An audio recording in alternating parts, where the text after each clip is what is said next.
La parole est à Monsieur Jean-Jacques Vlody pour le groupe SRC pour 5 minutes, Monsieur le député.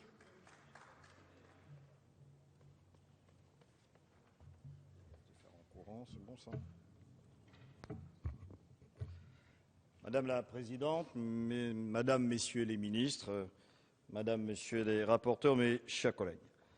Depuis maintenant 6 mois, le changement est en marche et il faut féliciter l'ensemble du gouvernement. Mais pour ce qui concerne l'éducation nationale, le changement se fait en profondeur et à pas de géant. Après le projet de loi de finances rectificative et les mesures d'urgence pour sauver la rentrée 2012, nous examinons ce matin le budget pour l'année 2013.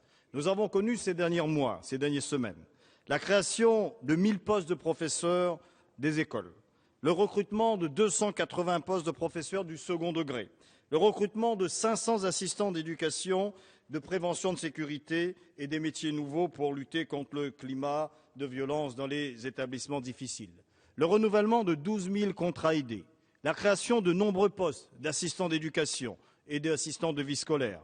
Après la création du dispositif d'emploi d'avenir professeur, qui prévoit, rappelons-le, 18 000 étudiants sur 3 ans. Après le succès incontestable sur la refondation de l'école, en tout cas le chantier lancé Refondons l'école. Après les chantiers majeurs, déjà ouverts, plusieurs fronts en même temps, l'enseignement de la morale laïque et des valeurs qui sont communes à tous les républicains, la prévention et la lutte contre les violences au travers de la création d'une délégation interministérielle opérationnelle. La liste est déjà bien longue et traduit une volonté sans faille. C'est tout cela, tout cet engagement et tout cet élan que viennent confirmer et prolonger aujourd'hui les crédits alloués à la mission d'enseignement du budget 2013. Les chiffres, n'en déplaise aux explications quelquefois vaseuses de l'opposition, les chiffres parlent d'eux-mêmes. La mission d'enseignement scolaire passe de 62,3 milliards en 2012 à 64 milliards en 2013. C'est une augmentation de 2,89% et c'est 1,7 milliard d'euros supplémentaires. Ce budget pour l'école est un vrai budget du changement qui reflète la priorité qu'ont souhaité lui donner le président de la République et au-delà l'ensemble des Français.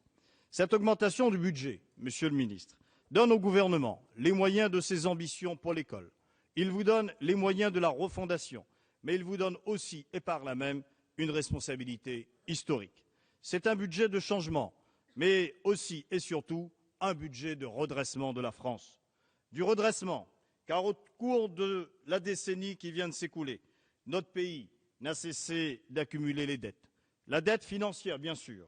Les Français exposés à la crise en souffrent aujourd'hui plus que jamais. Mais il est une autre dette qui compte tout autant à mes yeux, celle que vous avez, Monsieur le ministre, très justement appelée la dette éducative, fruit de 10 années de mépris de notre école, de négligence et la conséquence du déclin des résultats de nos élèves. L'école et l'éducation a certes un coût, mais mes chers collègues, l'école et l'éducation n'ont pas de prix.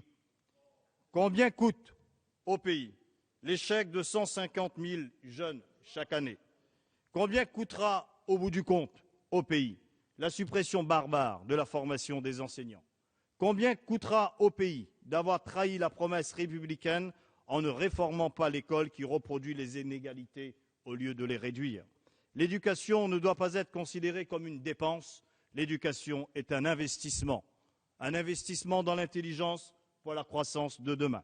C'est aussi un acte de foi dans la société, dans la capacité de la République à aimer tous ses enfants d'où qu'ils viennent. Ce besoin d'école, ce besoin de République, il est encore plus présent dans les territoires d'outre-mer, où les inégalités sociales sont les plus fortes, où l'illettrisme est encore extrêmement présent, où les sociétés mixtes et diverses sont depuis fort longtemps passées par le moule de l'école républicaine. Alors oui, tout cela suppose des moyens. Ils sont là, dans ce projet de loi de finances 2013. Mais ces moyens ne prennent leur sens qu'en ce qu'ils permettent de réaliser les objectifs qui sont déjà définis. Aussi, Monsieur le ministre, Madame, Messieurs le ministre, je ne vous cache pas ma satisfaction. Et nous avons bien évidemment énormément apprécié le discours du président de la République le 9 octobre dernier à la Sorbonne lors de la clôture de la refondation de l'école et le projet pour la refondation de l'école de notre République. Parce que oui, l'école doit être refondée, parce qu'elle a été malmenée et elle a vacillé sur ses fondements même ces 10 dernières années. Alors, Monsieur le ministre, nous vous encourageons à continuer à avancer sur la question des rythmes scolaires, sur la priorité aux primaires, sur les écoles supérieures de professorat et d'éducation. Et permettez-moi de vous rappeler que dans les territoires d'outre-mer, je termine en conclusion, Madame la Présidente, que dans les territoires d'outre-mer, il y a une énorme espérance et que l'uniformité ne doit pas être sur tout le territoire. Il y a des spécificités locales dont il faut tenir compte. Merci, le changement, le avec sa traduction budgétaire, oui, c'est maintenant.